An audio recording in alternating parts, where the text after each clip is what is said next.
西盟8.13是希望联盟在2026年圣美兰州州选的时候所推出的一个竞选口号还有目标。但原有的8月1日投西盟赢23席，却变成了8月1日国盟国阵赢了2/3。行动党秘书陆兆福不敌马华新兵肖康俊，同时原任西盟州务大臣阿米努丁也以近3000票的劣势败给国阵候选人。有人说是掀起了蓝绿潮，国阵和国盟采取了马来人大团结的策略，但也有人说是华人鬼打鬼，自己打自己，不团结。可是沙巴、柔佛州到圣美兰连续惨败，我想可能原因远比那个来得多吧。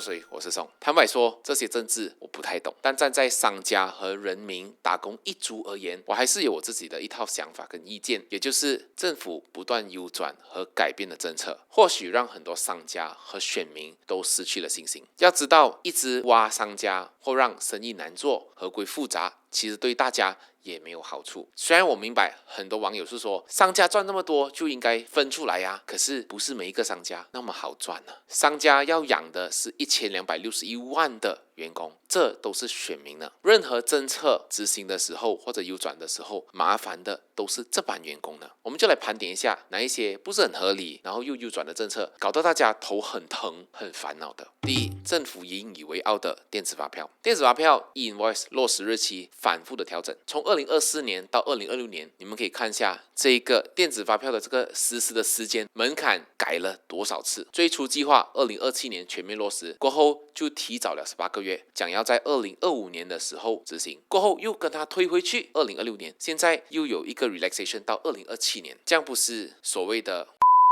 中间又修改一些落实的门槛，又有第4阶段，有第5阶段，过后又第5阶段又再取消。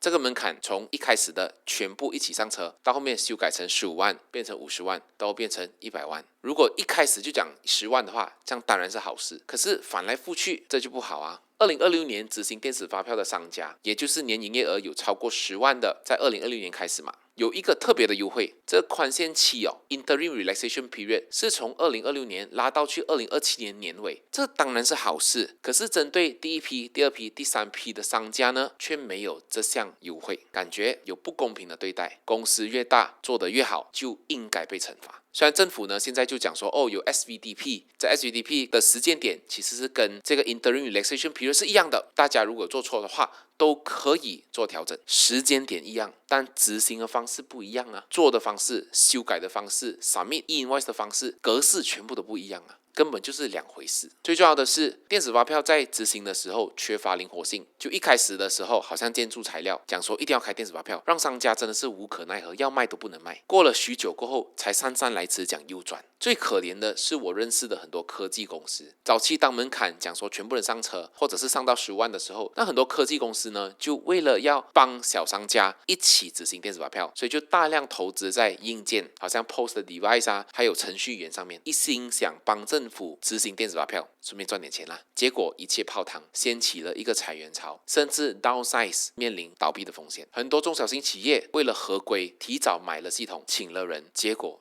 又转了，人怎么办呢？系统买了怎么办呢？人力成本等等，由谁来承担呢？第二，销售税和服务税。SST 从2024年到2025年一直都在扩大征收，关税局就高喊达到税收新高，但有人欢喜有人愁，那谁在买单呢？商家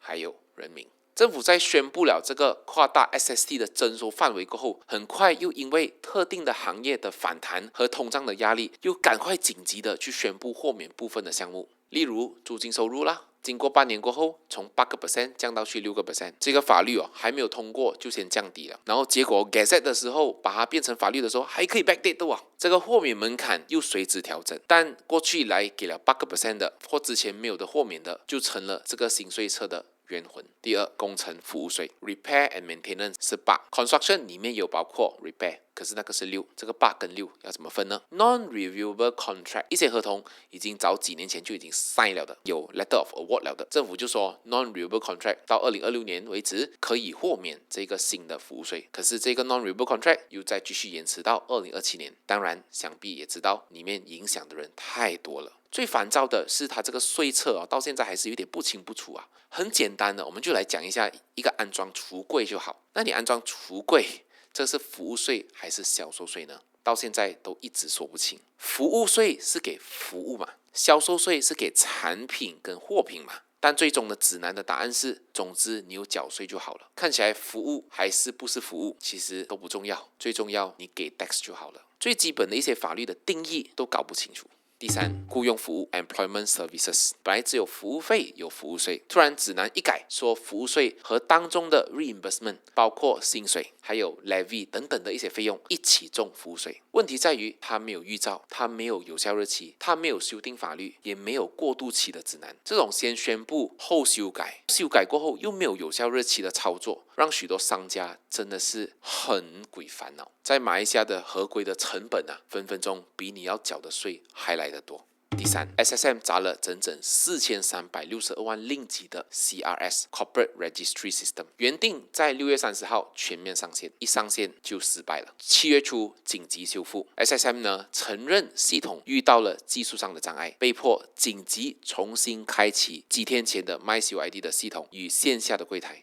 7月14二度上线，结果一上线，很多人无法登入。系统不断崩溃 ，MBIS 等等都面对种种的问题，很多公司秘书就靠这一块吃饭的，公司成立不到，很多文件申报不到，还要面对额外的成本、被罚款的风险，不清不楚的指南也让大家心惊胆跳。到底这些罚款是不是真的可以豁免呢？第四，印花税，雇佣合同和所有的服务合同都得盖章。先说最懊恼的雇佣合同就好，很多中小型企业 HR 根本分不清哪些日常的文件是需要花钱去盖章的。如果每一封雇佣合同都要拿去盖章，不仅行政工作量翻倍，而且一漏掉一张就要被罚款。一些员工流动率非常高的，或者是员工的人数几十人到几百人到几千人的企业来说，每一有进一个新员工，你就要做一个 stamping， 无论他做了一天过后发现到不适合走了，你还是得 stamp， 要不然就要被罚50或者100块。这些无形的压力、罚款绑架了所有的 finance 跟 HR 大量的时间和精力，没有办法把时间放在更宝贵的事情上面，成了每一个商家的一个枷锁。虽然说2026年呢，税务局有给予过渡期的一些免罚款，这免罚款呢是讲述到2023年到2025年之间所签署的合约，免罚款的期限呢是从2026年1月1日到6月30日。可是就在6月26日的时候，税务局就突然间宣布延长到12月31号2026年。延长绝对是好事，可是最后1分钟延长，感觉上已经变成一个常态了。想想看，大家在 peak 的时候都在赶着把这些东西处理好，结果处理完毕的时候，你竟然说延长了，让大家感觉上就是白忙了。再讲回刚才的旧合同，企业呢就面临两难。假设一间公司已经成立了10年甚至几十年，那累积下来的上千万的员工的档案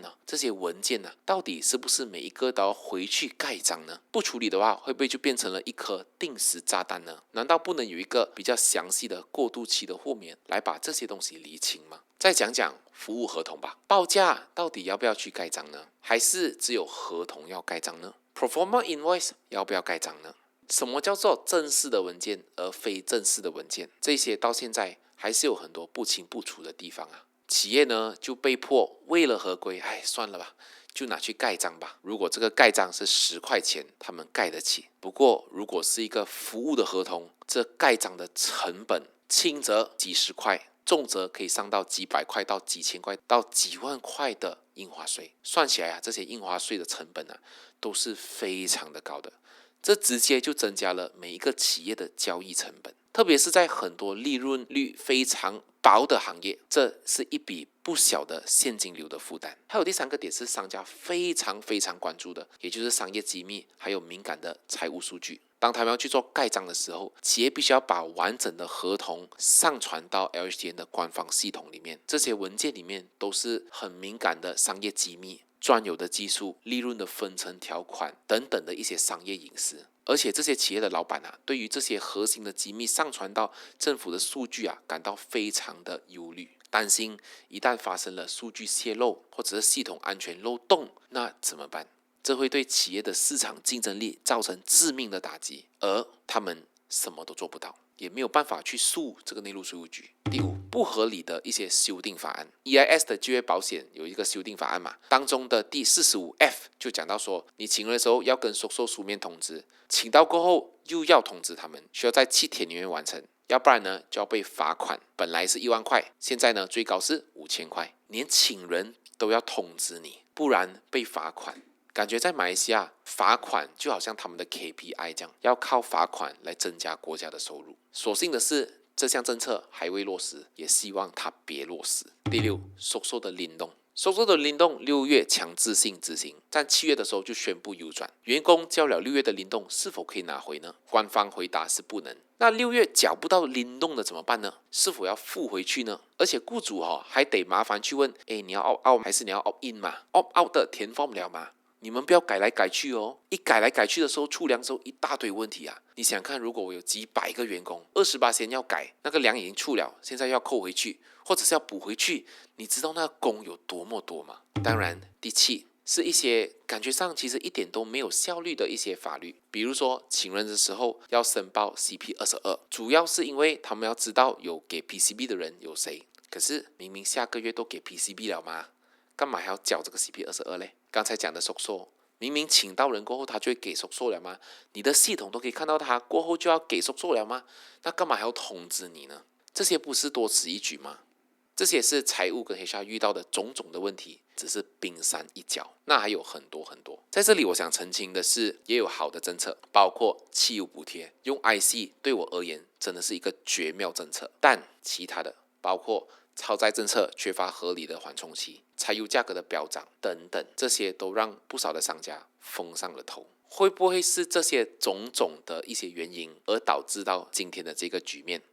我不敢讲，但我个人认为，很多政策在推出前缺乏完美的利益相关者的一些咨询，导致到这个政策推出来的时候，跟这个民意还有这商家有严重的脱节。那政府官员们在冷气房里面制定政策的时候，或许没有考虑到中小型企业或者是低层的民众在实际操作的时候的一大堆的痛点。民众还有商家对改革力度和经济现状的不满日益增加，导致到我相信现在的政府呢，就面临着越来越大的政治压力和紧迫感。一旦有一个新政策，尤其是涉及到税收或者是族群利益的敏感的政策的时候，都会引发大规模的反弹。所以政府呢，就为了止损和挽回支持率，就选择迅速妥协。但这个妥协是不是在执行之前就应该做好功课呢？对于中小型企业来说，政策的不确定性就是最大的隐形成本。还是再澄清多一次，我并没有说过以上的所有的一些问题导致了输了周选，但我还是得讲我想说的。身为一个税务代理跟特许会计师，商家们真的很苦，真的很累。大家都知道，